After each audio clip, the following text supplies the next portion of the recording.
A GIS integrates hardware, software, and data to capture, manage, analyze, and visualize any kind of information with a geographical components.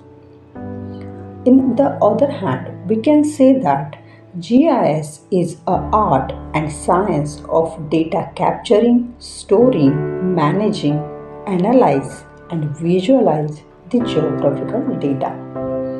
In the GIS, GI stands for Geographic Information. It denotes the concept of spatial location on the Earth's surface.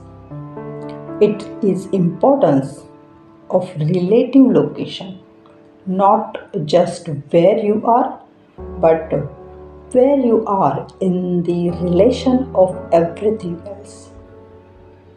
It is a knowledge about location, what is where. And S, it stands for system, science, or studies. So that we can say that GIS means Geographical Information System, science, or studies.